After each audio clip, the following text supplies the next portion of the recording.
Hello and welcome to the Pine Street Capital YouTube channel where we talk all things trading and investing. My name is Ron and I'm the managing partner of Pine Street Capital. I've been trading for over 7 years and today we are going over some market analysis. Now this market analysis is brought to you by the World Series of Trading, the only place where you can make real money trading virtual funds. Now if you'd like to join our trading competition with a total prize pool of over $200,000, join using the first link in the description. Without further ado, let's get into the market analysis. But first, I need to remind you that none of my videos constitute financial or investment advice of any kind or any advice to take a position in any financial instrument. Let's get into it.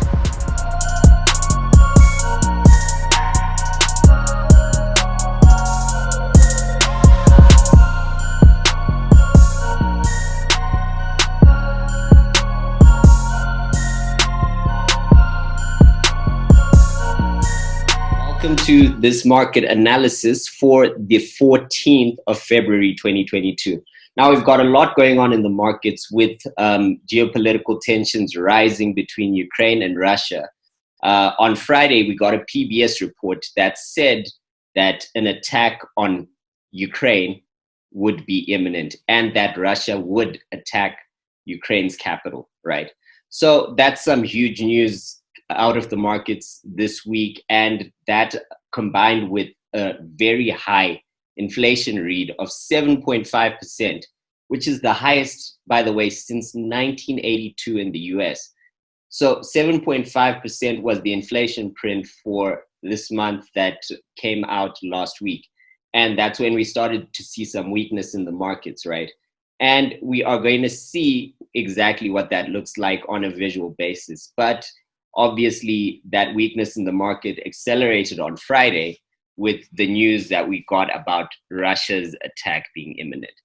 So let's get right into the charts. Let me share my screen so that you can see what this looks like on a visual basis. Okay, so right now I hope you can see my screen. All right. So we're going to dive straight into the charts, and we're going to start with the Dow Jones Industrial Average, right? That's the 30 largest companies in the United States, heaviest weighting being Apple, right? So with the Dow Jones Industrial Average, as I said last week, I was expecting the market to break out of this range, right? So we broke out of this range and then came back to retest, and I expected a lot more follow through than this, but then the moment we got that high inflation print, that was when we were trading right about here, the market started to come lower because obviously higher inflation, there are expectations that the Fed might move faster than they initially expected to. So obviously that caused some concern within the markets, and we started to get a decline, right?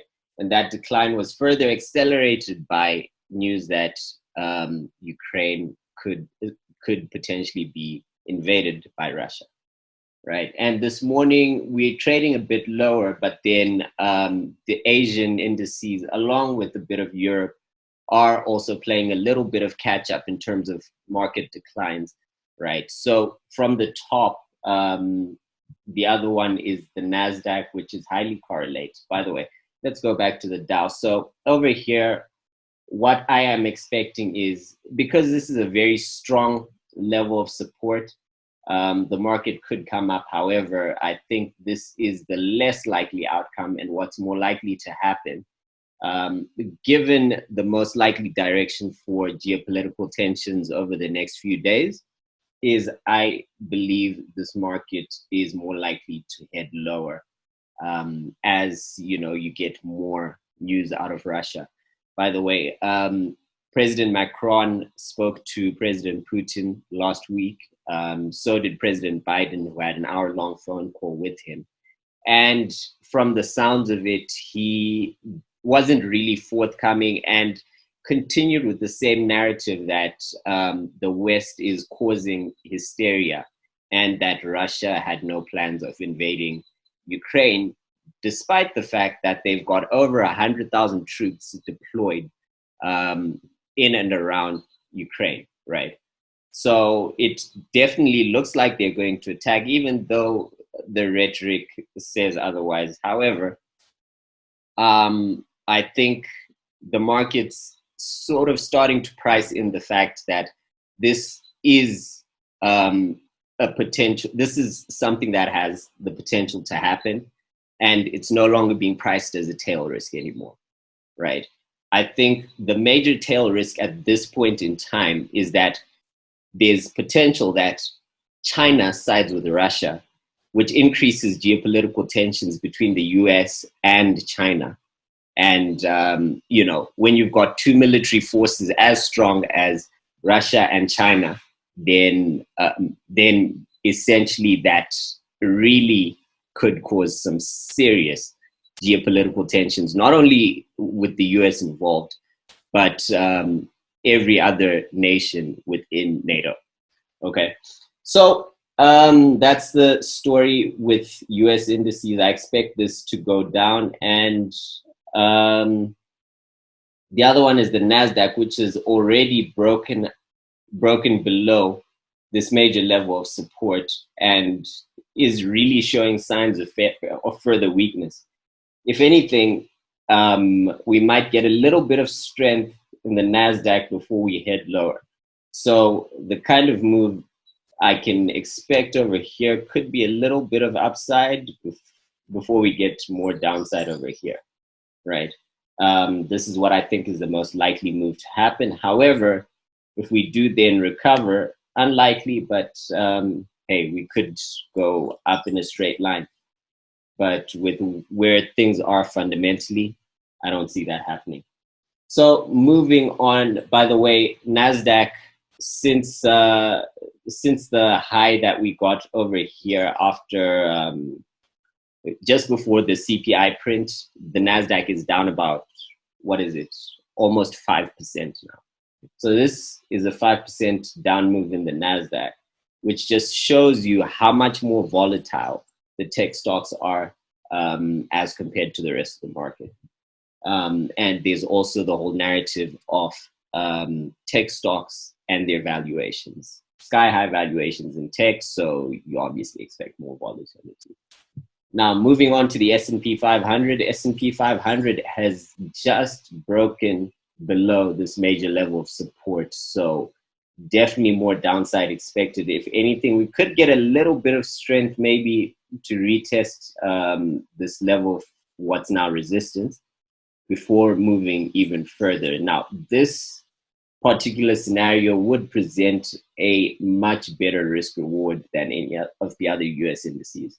Now that we've established that the path of least resistance for US indices is to the downside, as you know, when the US sneezes, the rest of the world catches a cold, right? So moving on to the UK, we've got the FTSE 100, which has just broken below its level of support.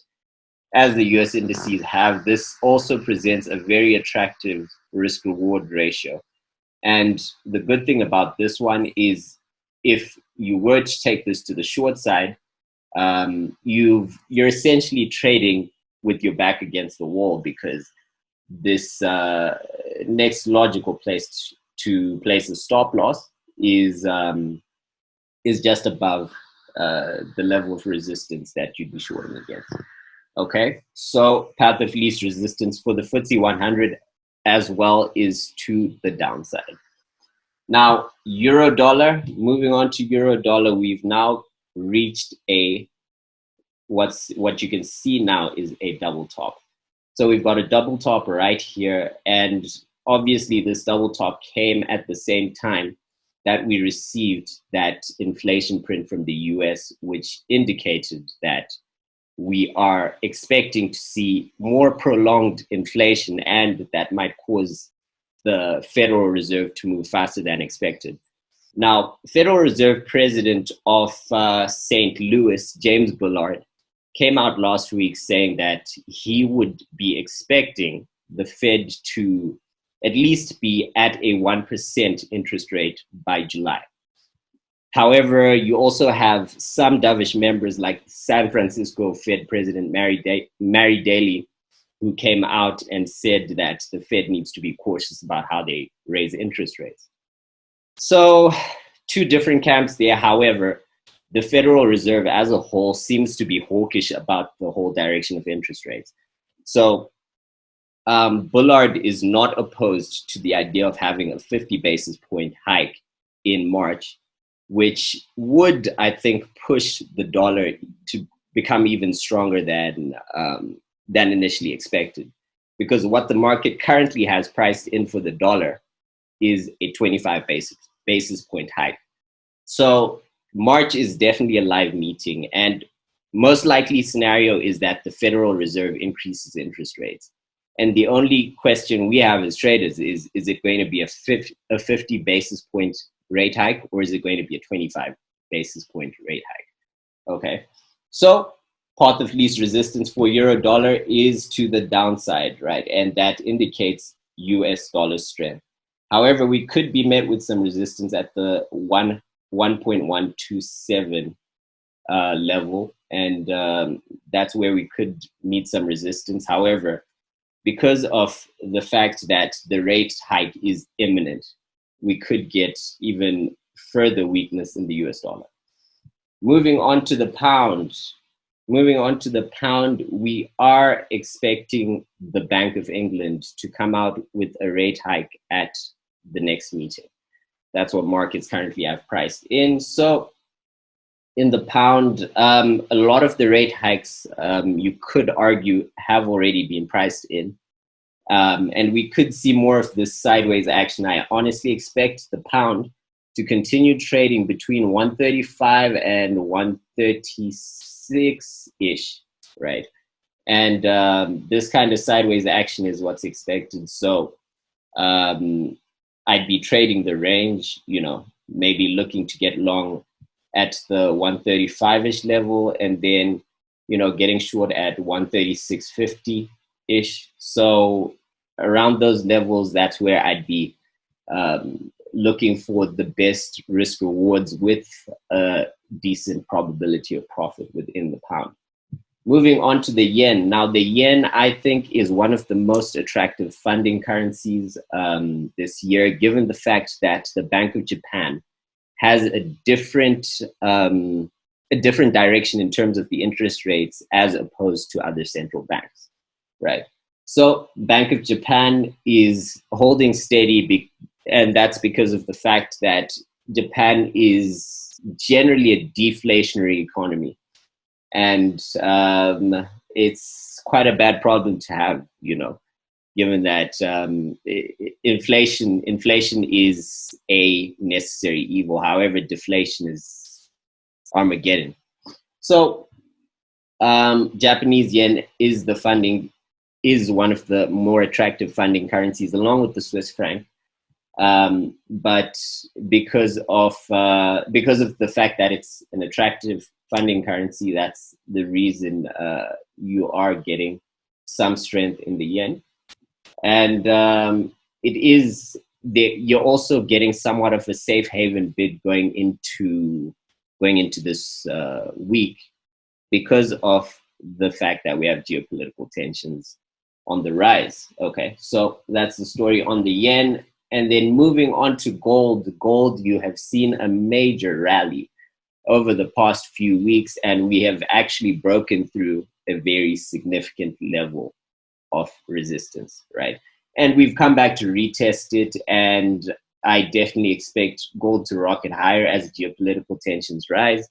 However, if it gets too heated too quick, then you could start to see gold become more correlated to the stock markets, because in a very high risk environment, gold is usually used as margin by traders. And the moment deleveraging starts to happen, then you start to see a bit of a sell-off in gold.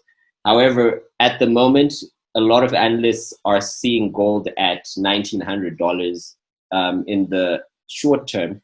And given the volatility within the gold market right now, I wouldn't completely rule it out. I think upwards is the path of least resistance. However, at the same time, if you get a failure of this retest over here, it does present a very attractive risk reward trade to the downside, especially if we now start to see that deleveraging due to geopolitical tensions rising faster than expected. Now we've got oil next, and this is crude oil. So within crude oil, as expected, within my analysis yesterday, I pointed out that it didn't offer a very attractive risk reward ratio within the 90s. However, we would see a pullback to around the $88 level, and we did, and that presented the perfect opportunity to go long. And now we are seeing crude oil go up to more elevated levels, and we are reaching the 3-digit mark, right? That's $100 oil, and especially given the fact that geopolitical tensions are on the rise and Russia definitely looks like they might make a move, $100 oil is definitely one of those things that we will see once we get that Russian troop movement. Okay, so at the moment, it doesn't offer a very attractive risk reward. However, at the same time, it does offer a high probability trade. Moving on to Bitcoin. Now, Bitcoin, given that it's a risk asset, is correlated to the stock market, right? So if you see a downward move in the stock market, you can almost certainly expect the same with Bitcoin, given that it's a risk asset. Now, last week, I did point out that the path of least resistance for Bitcoin would be to the upside, and you'd get an upside move that's more significant if we got a retest of this area right over here, right? We almost got a retest, and then Bitcoin almost immediately rocketed all the way up. However, it came back to retest support at 43,300. And then came back, bounced, and then once we got above 45K, you started to see some selling pressure there, right? So right now we are sitting within this this general area of support, and if we do break through this level, I think Bitcoin could come back all the way to 38, 39K. Okay, so for the moment, I'd say path of least resistance is to the upside. However, if geopolitical tensions rise and we start to get some more weakness in the equity markets, then this is the most likely outcome for Bitcoin. So this is highly dependent on whether or not Russia actually makes a move. If not, and everything is quote unquote normal this week, then I definitely see Bitcoin heading higher with a very high probability, and it also has an attractive risk reward ratio. So that's the story on Bitcoin. Ether, you see the exact same kind of story as Bitcoin, with you probably have some kind of a divergence here, and we expect this to be quite a significant level of support over here. It could move further down, however, probably not beyond here unless if we get increased geopolitical tension. Okay, so those are the major markets that we are watching, and we actually have a very live week in terms of the economic calendar. Now, if you like this content, please smash the like button below and subscribe to our YouTube channel for more videos just like this. And if you'd like to learn more about our approach to the markets, then you can join the Professional Trading Masterclass course using the link in the description below. But with that said, I'll see you in the next one.